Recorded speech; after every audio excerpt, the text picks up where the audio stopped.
Bibi Sara, pag hindi pa makabalik si BBM, ikaw na ba ang maging presidente? Nasaan si BBM?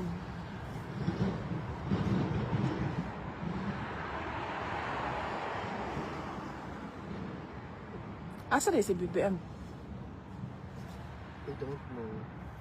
Mau ba? Ano ang problema? I think he's under medical something. Oh, my last report. Wala siya ikuan? Public events? Wala pa siya, recently, days ago, wala pa siya public Ano ba? appearance. So mo gid ito ingon ni Senator Amy sa iyahang statement na may nagkakasakit dahil hindi inaalagaan. Ana ginang kinabuhi gyud.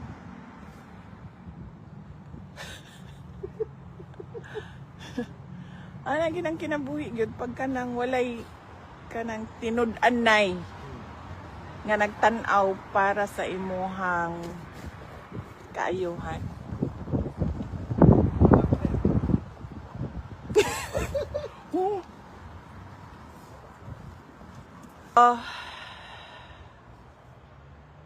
Si Moishi Kiling nag-interview na kay San Pedro.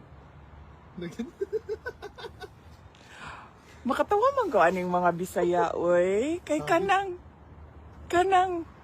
ang joke na to ba? Pareho ko sa mo.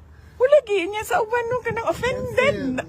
Offended na sila kaayo pagkahuman. Kanang yaga-yaga sa Bisaya. Kanang, di lang siguro nato seryosohon tanan. Sabton ang kultura ba?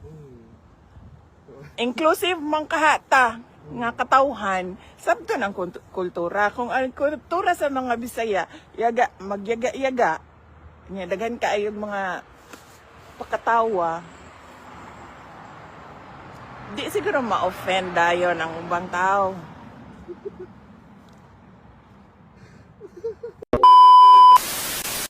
Yun, itong Facebook reel posted by Real Enlightenment. Press briefing ni Jose Claire Castro. Ang mga reporters nagtatanong tungkol sa totoong kalagayan, yung kalusugan ng Pangulo. Ako, may isang reporter. Sabi, doktor ng St. Luke's Medical Center ang napag-alaman ko na iba ang kalagayan ng Pangulo. Nako. Ano ba talaga ang kalagayan ng Pangulo? Sabi nila, okay.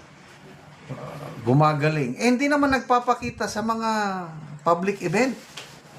So, hirap na hirap si Auntie Claire magdepensa.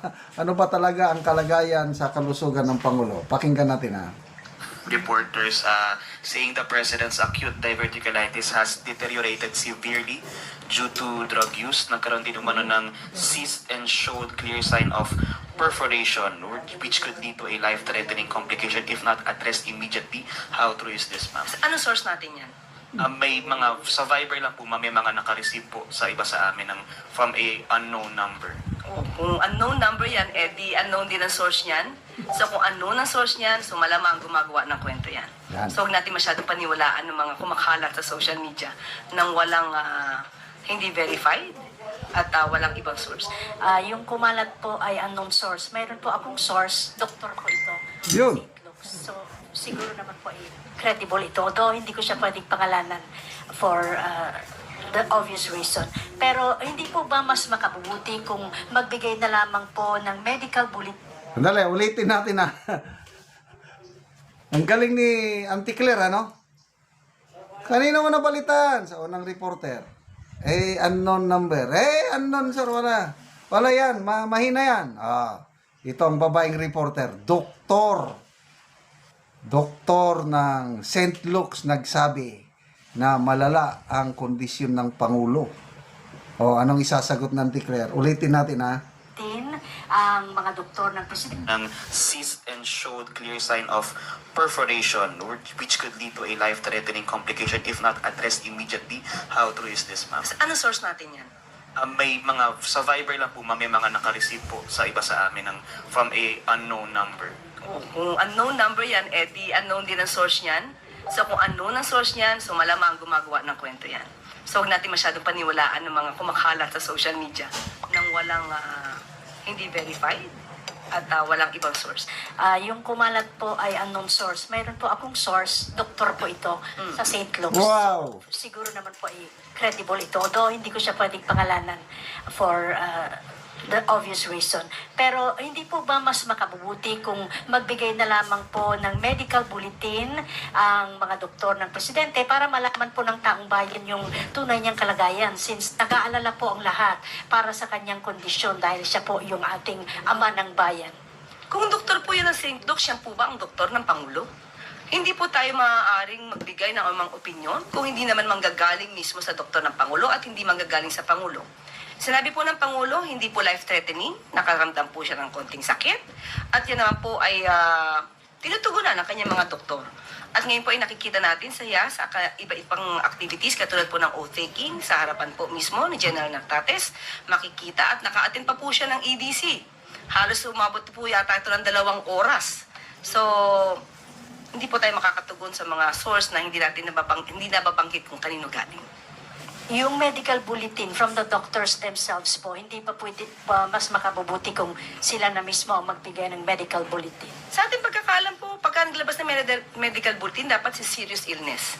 Kung sinabi ng Pangulo na hindi to life-threatening, so ba't kailanganin po sa ngayon ang medical treatment? Medical bulletin. Samantalang kami naman po ay nagpo-provide sa inyo kung anong ang kalagayan ng kalusugan ng Pangulo. Reliable po kasi pag doktor ang nagsalita, ma'am. Mas reliable po siguro mismo ang Pangulo nagsasabi kung ano po ang kanya nararamdaman. Pero hindi naman siya doktor, ma'am. So, Yeah. Pero siya, ang katawan niya naman po yun. Next question. Hindi po kasi na message siya sa Wala talaga si Auntie Claire. Oh. Bilib ako sa reporter na yun, yung babae. Di ba? Mas kapani-paniwala kung doktor ang magsabi sa totoong kalagayan ng presidente. Bakit ayaw nilang sabihin? Presidente siya ng bayan, karapatan. Auntie Claire, karapatan ng taong bayan malaman ang totoo. Hindi porket nagsasalita kayo ay maniniwala na kami. Ang dami nyo ng mga paliwanag na hindi naman kapanipaniwala. Ang Pangulo, ang dami niya nang sinasabi na hindi naman yon ang tunay na nangyayari. Ang paniniwalaan namin, doktor. Ganon lang po kasimple, Auntie Claire. Hindi si Pangulo. Isa-isahin pa ba natin?